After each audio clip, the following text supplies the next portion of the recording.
Hey everybody, it's the Trout and welcome to another episode of the Trout Show. Thank you so much for stopping by. Today's artist that I interview, I met in a green room.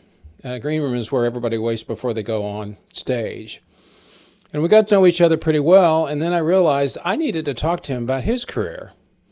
He's originally from the UK, and as they would say over there, he's a very nice lad, very talented, and just an overall, just a good guy to be around. And that's the kind of people I like to interview, and he's a great musician. His name is Brett Smith Daniels. And the stories he tells about his career so far, he's young compared to a lot of people I talk to, is very intriguing, and I think it's very interesting. I mean, he's met people like Mick Taylor and other famous musicians along the way. So I learned a lot about him, and I know his career has taken off, and he is what he considers to be a guitarist. And I don't disagree with that, because you'll learn more about Brett's career, and right now he's on tour with Walter Trout, and his own career as it continues to grow and bloom. So sit back, get yourself a cup of coffee or an adult beverage, and watch or listen to this next episode with the great British artist, Brett Smith Daniels. That's next on The Trout Show.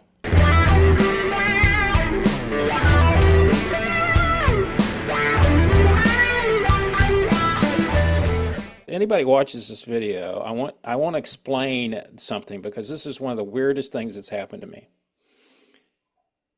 I had interviewed Walter Trout before and we send emails back and forth occasionally.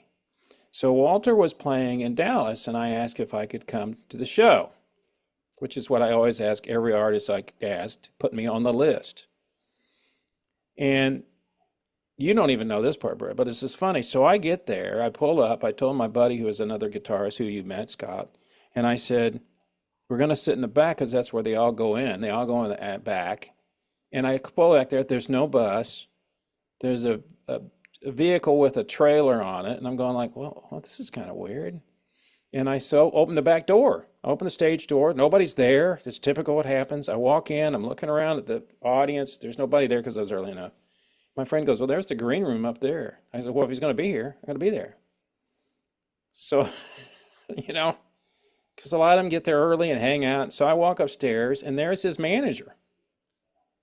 Oh yeah, Phil, the road manager. Yeah, Phil.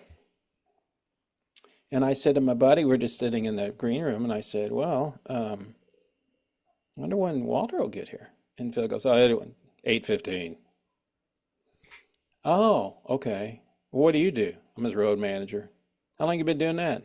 40, 35, 40, I can't remember the years. So the story goes that I go down and see if I'm on the list, which I am. My buddy's son is. I come back up. We're sitting in the green room. Brett comes in. He's got drinks with him and all that stuff. Now, you got to remember, people, if you follow Walter Trout, he's not a young person. And he will tell you that.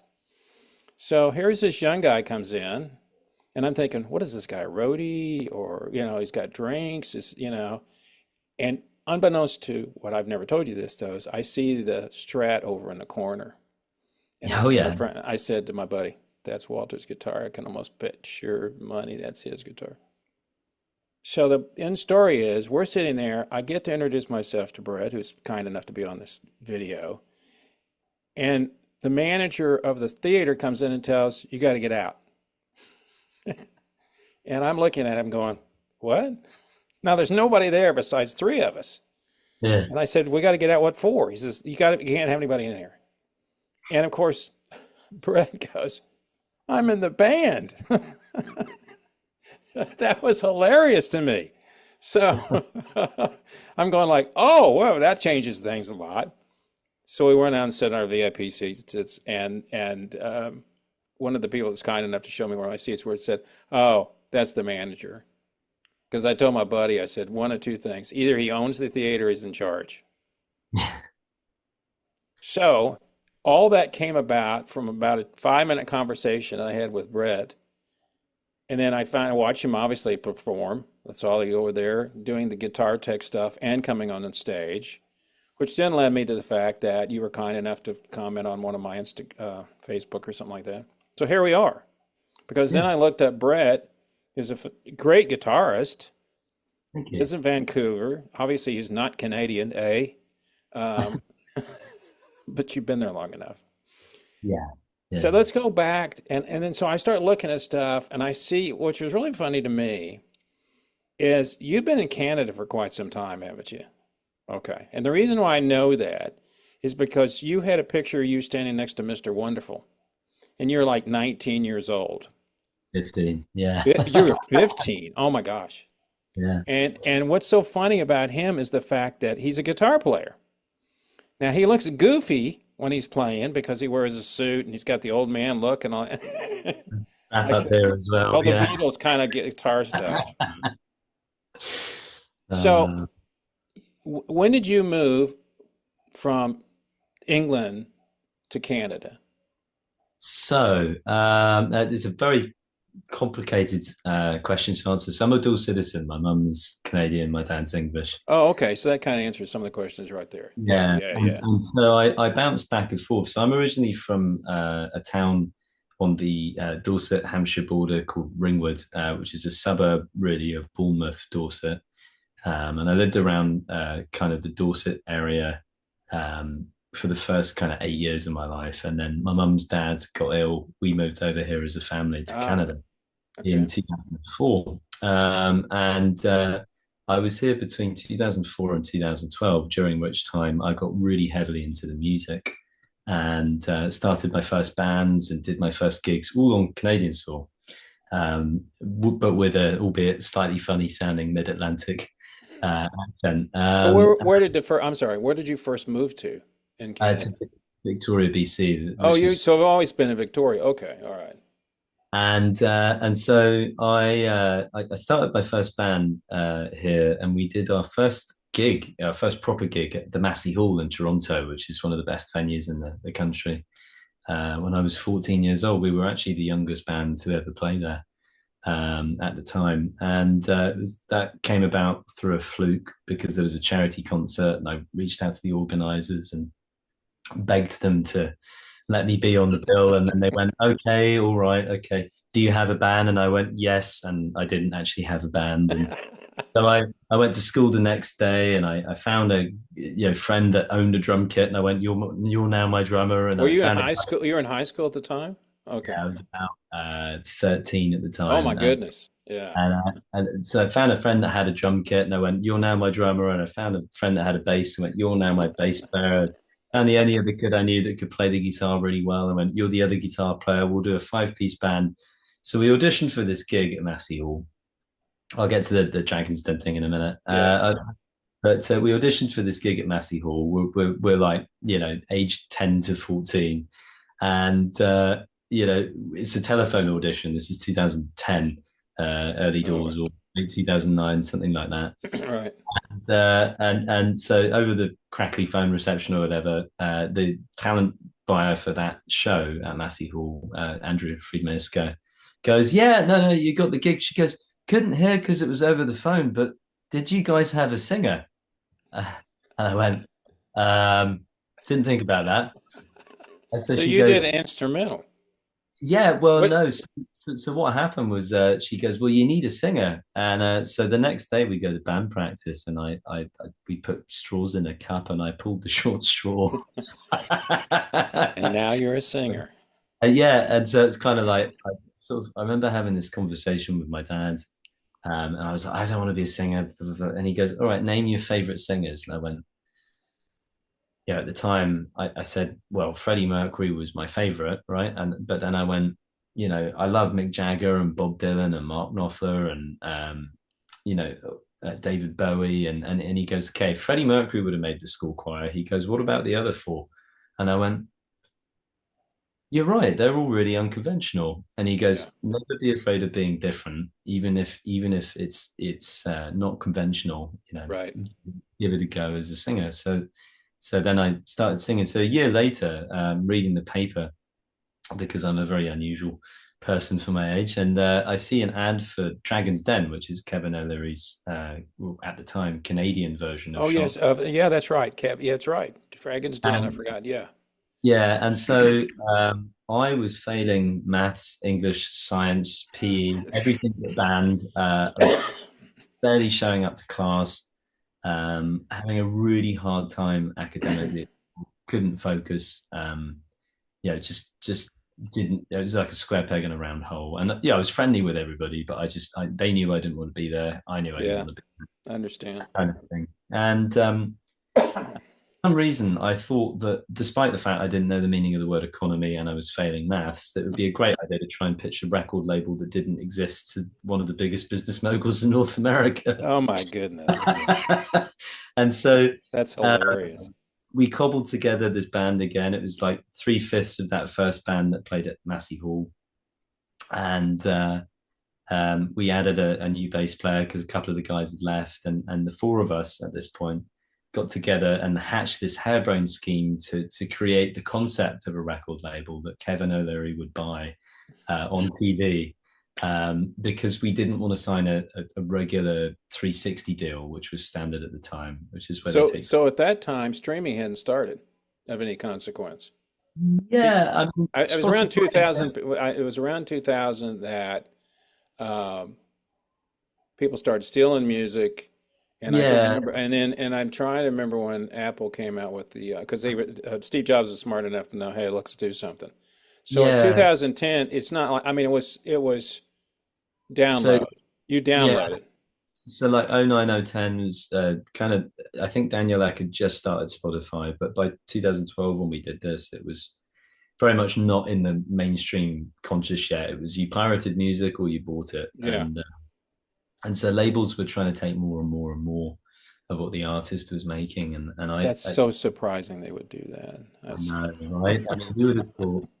And so yeah, so we sold them this idea, and they offered us 100 grand. It was Kevin O'Leary with the other four business moguls: Ginger Living, that owns the Boston Pizza chain, Arlene Dickinson, David Chilton, and Bruce Croxton, I believe. And then after that, what happened was basically my dad got a job offer in the UK. Things were kind of tight because of the '08 crash over here and the yes. remnants and effects of that years later. And I found myself 6 months after we'd aired on national TV to 1.6 million people in Canada being offered 100 grand washing dishes for £3.68 an hour on under 18 wage in Burley, Dorset, or Burley, Hampshire. I can't remember which county it's in. I think it's Hampshire. But yeah, so I was then the dishwasher at the Queen's Head pub. That's funny. So, uh, but a lot of people don't know because I knew somebody was on Shark Tank. Met him several years ago. Came with the concept, and a friend of mine knew him. He said I was on it. I said I never seen you. He goes, it never made the cut. And I mm, said, that's when he told me. He says you're not on there for 15 minutes. He said they obviously edited for TV, but he said you're on there for they're grilling your little happy butt for at least an hour, oh yeah, yeah, and then they obviously edit it down. But what you're saying is so funny to me because I was thinking the whole time you were telling that story, the difference that if that was in America, it would have been completely different. I mean, starting out with the gig over the phone. yeah. American people, who are you and why are you calling me? Not being, oh yeah, I can hear. Oh yeah, you have a singer. Okay, well, come on down. No, no, that's the British kind of thing, the nice British way where we'd go, get the hell out. As Clint Eastwood would say, get off my lawn. Get, so then you go pitch a deal because it's been so while back that, and I know this for sure, nothing's done until you sign the paperwork. Absolutely. And a lot of people don't make it through the paperwork or they change their mind just because, I mean, you have an oral contract, but I'm sure in the Dragon's Den is like Shark Tank, you sign a whole bunch of stuff before you even go on there. Hmm. But I was just thinking the difference in if you were going to Kevin O'Leary now and trying to pitch him anything, it'd be a whole different ballgame. Oh, Do totally. they still Yeah. have Dragon's Den or do they quit shooting up there? Yeah, they do. At the time, it was more popular than it is now. Kevin left the show about a year after we were on it, Yeah, so and he could be in Shark Tank, yeah. prioritized Shark Tank. I think um, he may have relinquished Canadian citizenship or something. I haven't seen him Yeah. since 2012. So, but Yeah, no, definitely an irreparable set of circumstances leading up to that, and I think that the era that we were in was kind of odd. Being in Canada as well was and has still been somewhat of a metric advantage over Hmm. in the States or the UK because there's such a small ladder to climb, Yeah, and so yeah. few people willing to climb it. And I remember my dad sitting me down again when I was a kid. You know, he was kind of doubting, "Hey, can I do this? Being a professional musician?" And he goes, "Well, how many of your friends at school in Canada want to be professional hockey players?" And I went, "All of them." And he went, "Right." He goes, "How Yeah, many of them want to play the guitar for a living?" I went, "That's me and my mate Angus." And he went, "Yeah." He goes, "So if you and your mate Angus stick with yeah. it, who do you think you're going to be competing with?" And I went, "Oh yeah." It lacks the population Dad's a density. smart man. He knows. Oh yeah, no, It's like he's a if you go to high school, everybody yeah wants to play saxophone, um, clarinet, flute. No, play the French horn. yeah Nobody plays the French horn. You'll get a, if you're good, you'll get a scholarship. You know, exactly. it's the same concept, you know. Now you may not like playing it, but you'll get school paid for if you do, you know. So you went from there. Did you go back to England then, or did you? It Okay. yeah. So when So did you kind of move along in your music deal? so Was it in the UK or before you came back? so what happened was so we ended up turning down that deal when I moved to the UK. Yeah. I found myself in it is Hampshire, Burleyson. I forget because at some point early on in my life, the Hampshire Dorset border actually got redrawn. I think it was about a year after I was born, so it's Okay. kind of hard to tell which is where. But so I was in Burley, Hampshire, washing dishes for £3.60 an hour. I went briefly to Brockenhurst College, and I was actually in classes with Birdie. Yeah, you know, Skinny Love was a massive hit about 10, 12 years ago. Yeah, yeah. I never met her though, because although we were enrolled in the same course, she was off on tour when I was there, and I arrived at Brockenhurst. I dropped out of Oak Bay High School in Victoria, BC, and my band teacher had given me a letter of reference, and they'd been kind enough to get the principal to sign off on it because it was a weird situation where the education systems didn't quite line up. So in England, Mm-hmm. you GCSEs at 16, and in Canada, you finish your high school diploma at 18. Yeah, that's the way it is in America. Yep. Being 16 and a half, I fell into that weird gap Yeah. where it's straight into what they call college in England, which is 16 to 18 specialized education. It's Right. still mandatory, but it's focused on what you want to do. So I managed to blag my way onto a course at Brockenhurst College halfway through the year. Hated it, dropped out almost immediately. I was there for about 3 weeks. And I came home one day and went, "Dad, I've dropped out again." And he's like, "Oh, God's sakes." So I got this dishwashing job. Life was going nowhere for like 2 or 3 months there. This is early 2013. And one day I'm sat in the nan's kitchen, and my nan, I mentioned to you when we were in Dallas, is a or was a classical piano teacher for many many years, and That's right. You did mention her. Yeah. the grand matriarch of music within my family tree, so to speak. And she goes, "Well, you might want to go to this garden party." What garden party, Nan? She goes, "Well, there's this guy I know, and he plays sometimes with oh Norman, what's that band's name? Rolling something." And I'm like, "You know someone that plays with the Rolling Stones?" And Nan goes, "Yeah, I think so." So we show up to this garden party, Right. and it's Ben Waters, who I mean, he's played with like everybody: Ray Davies, Chuck Berry, Jules Holland. He played at Jules Holland's wedding, Oh, wow. and you know he had just done Boogie for Stu, which was his tribute album to Ian Stewart, who was a mentor of his when he was younger, I know who Ian Stewart is. Yeah. Rolling Stones pianist. Piano player. Yeah. And he brought the Stones back together for all five of them for a recording of "Watching the River Flow," which is a Bob Dylan cover. But Hmm. hilariously, they're listed on the album sleeve as Mick Jagger, Keith Richards, Charlie Watts, Ronnie Wood, and Bill Wyman, but Oh, not as the Wyman was still with him. Oh, okay. Uh, yeah, well, he on that particular Oh, no. recording. Okay. Yeah. So bearing in mind, I arrive to what I think is a garden party, and it's not. It's a music festival on this guy's grounds, and I'm stood there for about, I don't know, 20, 25 minutes, and I get talking to a few people. I'm quite sociable, and I'm pretty oblivious most of the time. So I'm sort of Sure. talking to this guy for a minute, and I'm watching the stage, and all of a sudden, Ben goes, "Would you guys please welcome Mungo Jerry?" And I'm like, Mm. "Hang on a minute, this In the guy can't be part." summertime, Yeah, yeah, yeah. I was like, "This guy can't be part of a Rolling Stones tribute.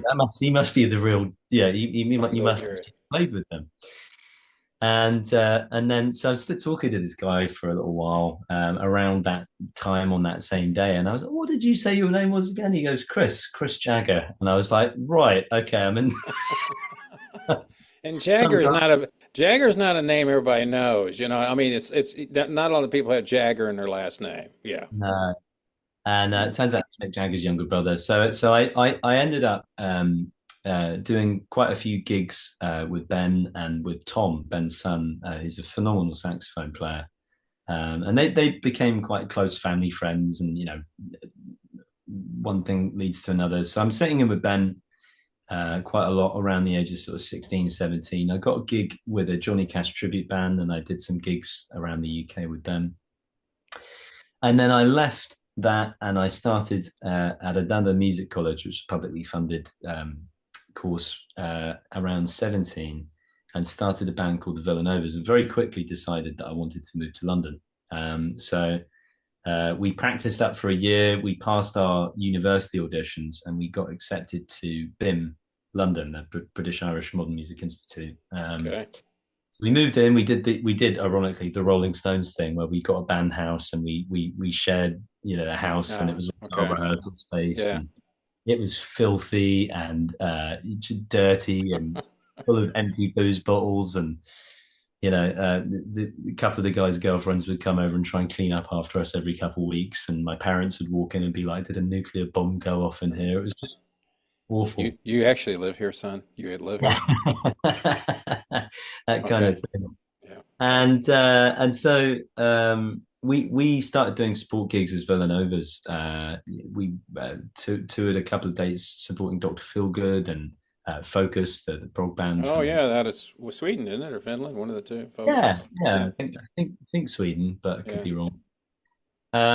And it was around that time, and this is where things get really bizarre in my life, that I met someone in Canada and decided as a 19-year-old that I was going to fly back and forth between the UK and Canada, split my time whilst also touring with a band that was based in London, and trying to have a relationship in Victoria. And so I, like a crazy person, started flying back and forth, and I couldn't hold down a normal job. So by default, I ended up, busking for a living. And my Where? parents, In Victoria or London? no, so my parents at this point moved to Salisbury, Wiltshire, Okay. another place, and I ended up uh, in my third year of university. I took a gap year, and my third year of university, I ended up commuting from Salisbury to London. So on top of not living in London anymore at that point, but commuting there every day for How college, far? How long does it take, or how long? What's the distance? about 150 miles each Okay. way. So it's at least a Uh, 2 hour, 3 hour, 2.5 hour drive. Yeah. yeah. Yeah. And so I ended up commuting to London from Salisbury whilst in a relationship in Canada, whilst touring with the Villanovas, who then started getting gigs in Mexico and playing in Canada and all over the UK. And so it's this like weird thing. Everyone's like, what on earth is going on with Brett? And around that time, Robert M. Knight reached out, who, if you don't know, who's a photographer for Led Zeppelin and Jimi Hendrix, Stevie Ray Vaughan. He shot the Alpine Valley gig the night that Stevie died. Mm-hmm. One of the other bands he shot for was Guns N' Roses. Mm-hmm. And I got the invitation to go to the National Association of Music Merchants, the NAMM convention in Anaheim, California, Yep. and it And was NAMP. Yeah. 2017 in January. And talk about walking into the right room at the right time, invited by the right person. I got off the plane, got into my accommodation, went into NAMM the very first day, Robert goes, "Oh, we should go for breakfast with my friend." And then the next thing I know, I'm sat across the table from Skunk Baxter from Stevie Dan and the Doobie Brothers, I know who and that is. and he's inviting me to a private event with D'Angelico Now, guitars. Skunk, the one that's got the big mustache? Is that Yeah, Skunk? Yeah, a yeah, yeah. That's what I thought. handlebar mustache and Yeah.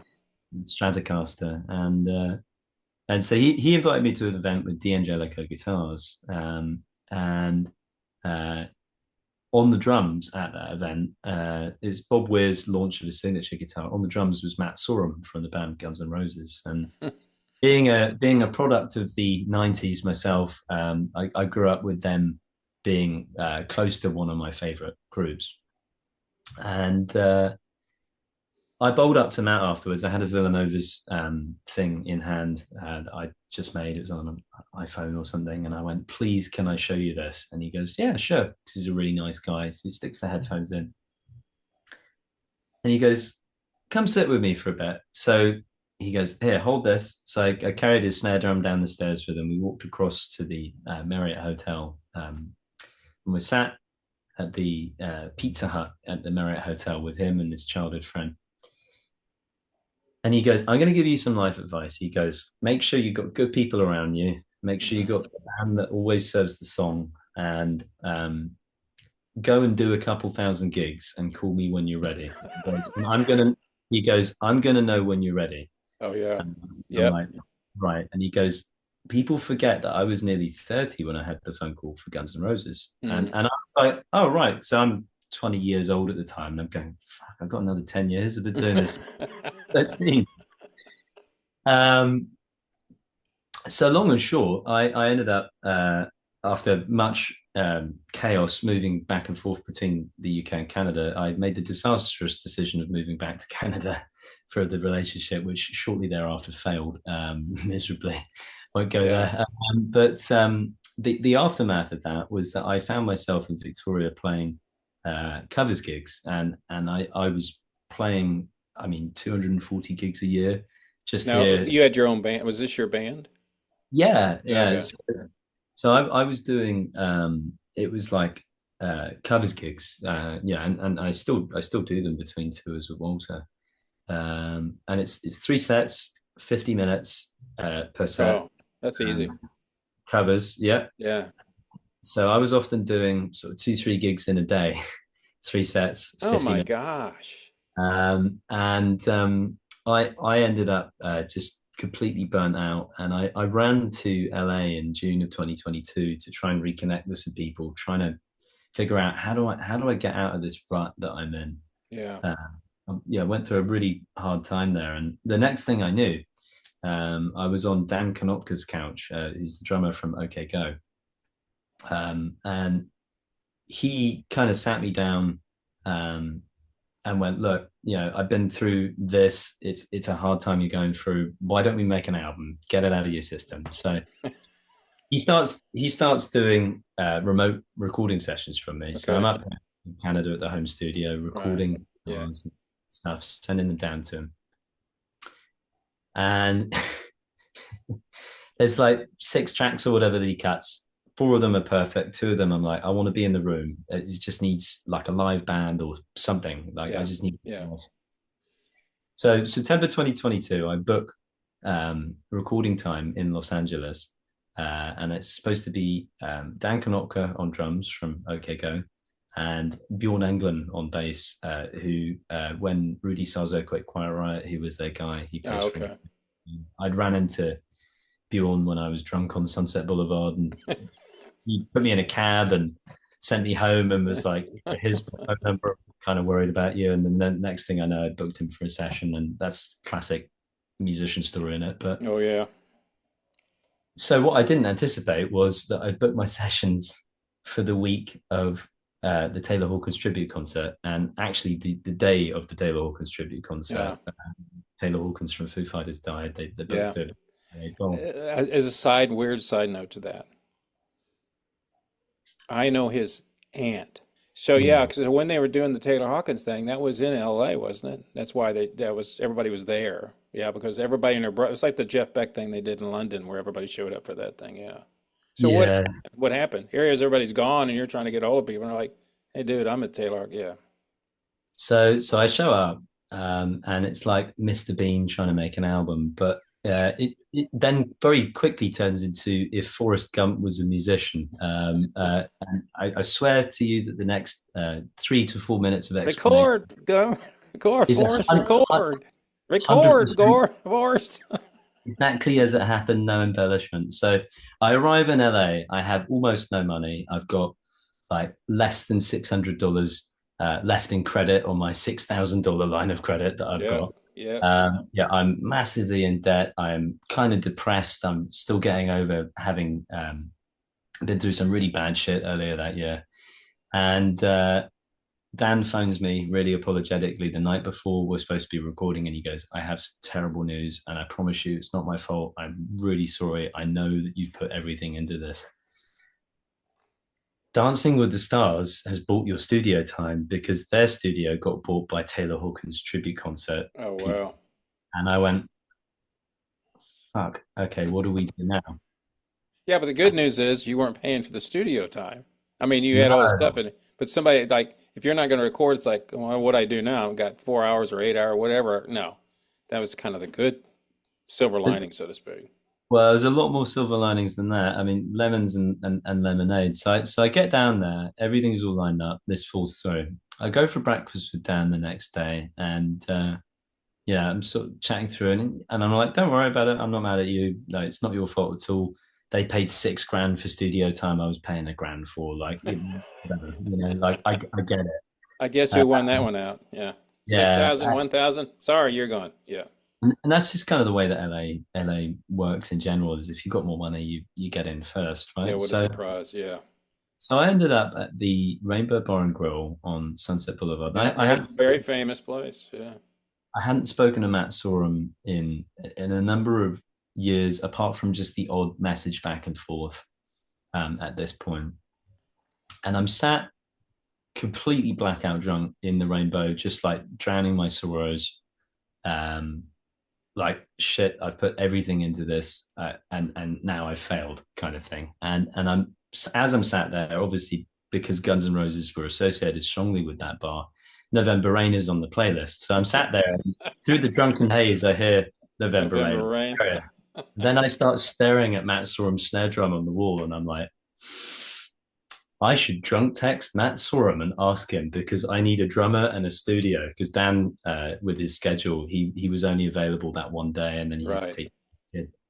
And I'd phoned Brent Woods from Chevy Metal, and he was backstage at the Taylor Hawkins thing. And he's like, "Hey, I can't help you till Monday," and I'm going, "I don't have money to stay till Monday." So rather than doing the financially sensible thing, I was there blowing money that I could have used on recording at the bar. So I was staring at Matt's snare drum on the wall. I text Matt, and I don't hear back for a couple of days because busy guy, right? So Right. I'm still in LAX the next morning. Bear in mind, this is the morning after perhaps the biggest event in LA since the Michael Jackson funeral. Yeah. And I overhear someone talking about an orchestra, and that turns out to be Amy Keys, who's a very successful session singer. Right. And we talked for like 40 minutes, and she turns out she's flying to Vancouver to play with the Vancouver Symphony Orchestra. Mm. So we get to the end of the lineup, and I go, "So who's the Vancouver Symphony Orchestra playing with? Like, who are you singing with?" And she goes, "Oh, Stuart Copeland from the Police." And I'm like, "You mean to tell me that 24 hours ago I couldn't find a drummer, and now I've texted Matt Sorum and Stuart Copeland's, wait, is that him in the lineup?" She's like, "Yeah, but shh."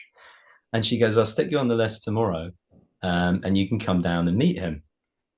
And maybe you find your drummer," kind of thing. So I end up in Vancouver the next night, and I am broke. I have like less than $100 in my bank account at this point, and I'm still waiting on the text back from Matt Sorum, and it's just kind of like, "Help me, I'm desperate. I need a place to Hmm. record." I came all the way down to LA. My studio time got cancelled. Me and my friend are kind of going splits on some drinks. I'm sat there, not particularly sober. Stuart Copeland walks into the VIP after show. I start having a conversation with him, and whilst I'm having a conversation with Stuart Copeland, Matt Sorum texts me back and goes, "Yeah, I'll play on it." And so the weirdest moment of my life was I'm sat across from Stuart Copeland, obviously the Police being one of my favorite bands growing up. And then the drummer from Guns N' Roses is texting me going, yeah, I'll be on your record. So I'm looking at Stuart and I'm going, Stuart, if Matt Sorum played on something, would you play on it too? And he goes, is he really playing on your record? I went, apparently. So flipped the phone around. Yeah. He goes, all right. He goes, prove to me that you've done that in a couple of years time, and send me some stuff, and if I like it I'll play on it. So it's like still waiting for that one to happen, but that kind of snowballed into the collaboration with Matt Sorum in January of this year. Flew down to Palm Springs, and he'd hired Bruce Whitcomb from the Hollywood Vampires, Mm. which is Johnny Depp's band with Alice Cooper and Joe Perry, to come and co-engineer and co-produce. And they have a brilliant young engineer at Good Noise, which is Matt's space, called Fabian Mettelman as well, who worked on that. And so it's just the four of us from the studio. Mm. Back in January. So basically, the end result of that failed trip to LA was a much better turnout. And when I got to the studio sessions in February, or January rather, of this year, I wasn't aware of the fact it was the week before the Grammys. Yeah. Okay. So we're recording and we're all set up, and the phone starts ringing one day, and it's like the first or second day of recording, I think. And Matt picks it up. He goes, "Hang on, man, Steven Tyler's calling me." And I'm like, "Beg your pardon?" Just a sec, just a sec. Puts him on speakerphone. "Hey, Steven, how's it going, man?" And I'm like, what is happening right now? Like, yeah, because he's like in the middle of like a drum take, and then all of a sudden he's in the control room with me. He's on Steven Tyler, and I'm just here with this young British dude. We're making this really cool record, and I'm like, sort of flashing back to when I'm 10 years old, writing these bands' names on my notebooks at school, going, Isn't that funny? Then of course, a couple of days later, the phone rings, and it's Billy Gibbons, and he's on the phone to Billy Gibbons, and then Sammy. My buddy Billy, Reverend Bill, Reverend, yeah, yeah, Reverend because William. Matt plays with Billy, and then Billy Duffy and from the Cult, and basically they were arranging Stephen's Janie's Fund thing at the Grammys for January, which is his charity that he has, and so that was all going on, and I'm like, sort of after that crazy week back in January, I I was like, okay, I need to get a break from this. I'm going to go and visit some friends in LA. Went and stayed with my friend Terry Reid up in Palm Springs. Don't know if you're aware of Terry's story, but if you're not, he'd be a fantastic interview for this. Okay. At some point. And I was on my way into LA, and I decided to go to the Rainbow again. Favorite place of mine there. Right. My friend Carl texts me and he goes, "Hey, I'm at the Bourbon Rooms on Sunset." So I got camped down Sunset. Walk in. This is the day after we wrap recording, and I'm like, I'm trying to get a break from all the like madness, because I'm like, I can't process this. I walk in and friggin' Trey Cool from Green Day sat at the bar. And of course he's buddies with Matt, so I'm like, "Hey, you're Matt Sorum's friend." He's like, "Sorry?" I'm like, "You're Matt Sorum's friend?" He's like, "Yeah." I'm like, "Cool, I was just a Good Noise for the week." We're sat having this conversation. I'm like, that's bizarre. So around all of this time, Walter phones me, and he goes, "Yeah, it's like 6 a.m. one morning. I'm like, after a pub gig, I've been up till like 2 in the morning loading gear out of the pub." He goes, "Hey man, can you drive on the Autobahn?" I actually don't It's have a weird. You driver. starting to sound like him. That's kind of creepy, dude. "Hey, could you drive on the Autobahn?" And I'm like, I actually don't drive, Walter. That's one thing I've neglected to do in my life so Oh far. wow. "Do you want the gig anyways?" And I'm like, yes. And so March this Now, year, but let me ask you this: how did he know you? How did he find you? Yeah, I suppose I skipped over that, didn't I? So March of 2023, I did an opening gig for Walter at the McPherson Playhouse, Ah, okay. and it was bizarre because I got there and backstage, I always looked up to Walter. He was a cover star on the Blues magazine in the UK back when Villanova's was like a little giveaway CD that you'd get. Oh Uh, yeah, this yeah, yeah. he like listed in one of their little blurbs or something. Yeah, So we were like the little guy being mentioned in like a little blurb, and he was the cover star on that right. magazine. And so I was like, wow, really? Like I get to support Walter, and they're like, yeah, it's the local Blues Society family. They're like, yeah, we've got Jazz Society rather. They go, yeah, we got Walter at McPherson. Amazing. Got there, and my friend Tal Bartman was backstage, and if you don't know Tal, he had the massive '90s hit "She's So High," and his dad's Randy Bartman from the Oh, I Bartman. know that song. She's I can't sing that high, but I know that I know the yeah the hook. Yeah. And so Randy and Walter are obviously close friends. They've collaborated on "We're All in This Together" record back in the like 2015 or whatever. I've known Randy and Tal separately to Walter for a long time, and so I walked backstage, and Tal and his wife was my hairdresser for a long time. Um, I sat back there, and I'm like, wow, I feel like really comfortable all of a sudden. Like I was really nervous to meet Walter, but there's like two old friends sat there, and then Teddy, who was his keyboard player at the time last year.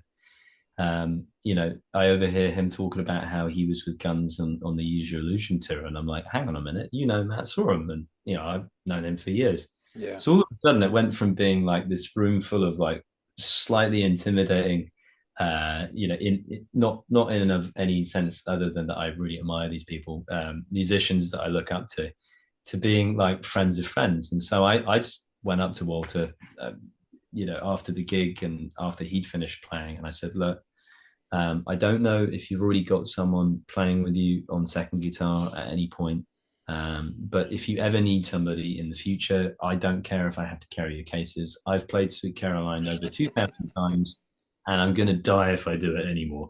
And he goes, all right, okay. And I'm like, honestly, man, just get me the fuck out of here. And he's like, Yeah. okay, I'll help you. And so yeah, a few months goes by, and the chap that had been doing the job that I'm now doing for him had something come up and couldn't do the current run, and yeah, getting that call was just life changing.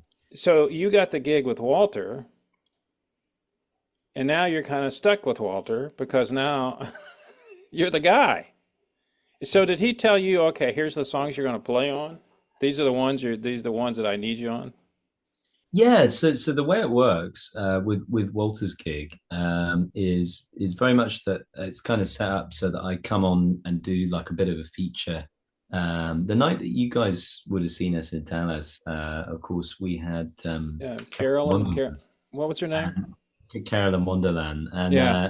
and being that they're both former blues breakers, I think it was more than appropriate to have Carolyn up to do that tune that night. She's just phenomenal. Normally you open, you do some stuff.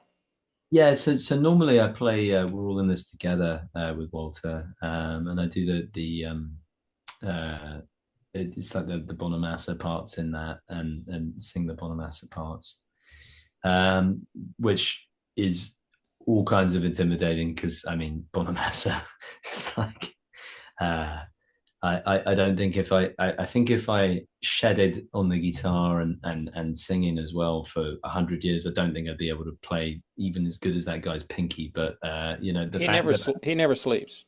no, no, no, I just interviewed one of his backup singers. Just he had him on. This is kind of how things work.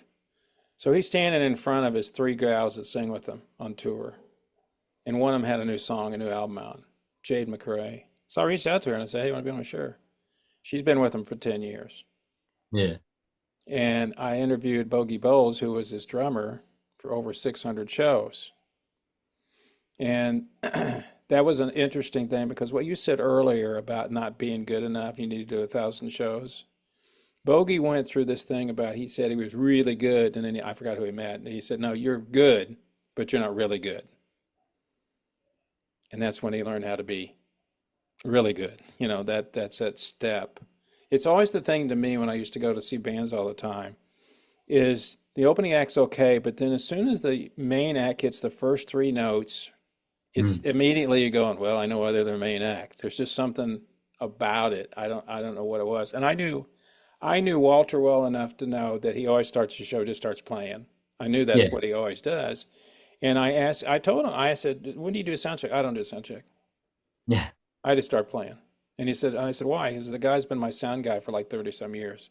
And I just yeah. kind of start out and do my thing and um, so you've got that gig, but I was that's why I was wondering because you were talking about all this stuff you're doing album, but really that preceded your Walter gig, right? Yeah, yeah. So this No, this thing with Mr. Trout is just relatively new. oh yeah, absolutely. And So for those people that don't know, Brett's saying, I think what do you do? Four or five tunes, four songs? I don't remember how many you were up there on. yeah, I think that night probably about half the set. Yeah. Most nights it's about 75, Oh, 80%. okay. And So you're on more than I thought you were. But over yeah, there, I saw you doing the guitar tech stuff. So, yeah, yeah, yeah. it's like, well, hell, if I'm going to be here, I might as well do this stuff. Well, yeah, and the thing is with that is it's a very small crew, so it makes sense. Yeah, if he busts a string, otherwise there's no one there to, Phil can't do it. He's on the soundboard, and Yeah. so that's kind of my role there is very much in a supporting role to ensure that both, Walter's got the guitar, all set up and all in tune before he goes on. If there's a string breakage, there's a couple of songs leeway that I can run off, restring a guitar if he wants to use that It's the one. same one. And then of course playing as well when there's a need for a second guitar. Which, given that he's Mr. Trout, is I mean, it's nice of him to consider a second guitar in the first place, I would say. So the plan over the next few months is in between commitments with Walter, because obviously that's my priority for the time being. Um, and I might add that obviously Walter has been just such an incredible mentor and Oh, I'm sure. support, and really like a teacher of a lot of things, not just musical, but also just how to pace yourself life wise, and um, looking at how he keeps doing that into his 70s, still with the energy of a 25-year-old, is just Yep. Yep. dumbfounding. But the plan for me going forward is between my commitments with Walter, to take the songs that I did with Matt Sorum from Guns N' Roses, uh, pop them out at some point in the early new year, and then take a show on the road when I'm not on the road with Walter. So I'm going to be on the road pretty much continuously. Yeah. Between tours, I'll be doing my own tours, and Is it going to be under your name? What are you doing? A band yeah, name or is it your name? no, under my name. Oh, sure. Yeah, That's what you should do. yeah. I've had loads of bands in the past, and the thing that I realized about 6 or 7 years ago was, although my name is long, bulky, kind of obscure sounding, it's also the only one on the internet, and good or bad, my searchability is at the point now where people can find me. And it flows. Your name does have a flow to it. Yeah, I You know, suppose so. it Yeah. does. I mean, I always wished I had a cooler name, really, but Don't at the we end, all? We all, yeah. but it's like, Um, don't we all? It's like, but the the uh, the plan going forward, yeah, get those singles out. I've got the live video coming out with the five-piece original band. I've also just filmed a video with my blues trio.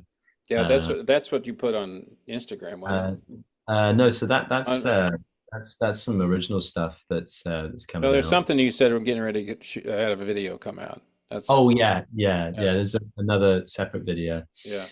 two separate videos. One's a couple years old.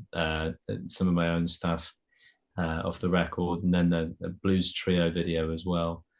And the plan really is to try and straddle the line between being an artist that makes music that is influenced by blues, but also alternative rock and other genres, and also being a yeah, primarily blues guitarist, and trying to find that dichotomy. Matt Sorum's been suggesting to me that although not in genre, in terms of career path, that the kind of John Mayer route might be a good idea, where you're writing songs for a popular market, but you're also known as a guitar player that can go and do a gig and hold their own with Yeah. musicians in the genre that you love the most. And so I think he might be right about that. But definitely, a time of great change and all that for me. But in the immediate sense, in the next 4 or 5 months, it's back on the road with Walter.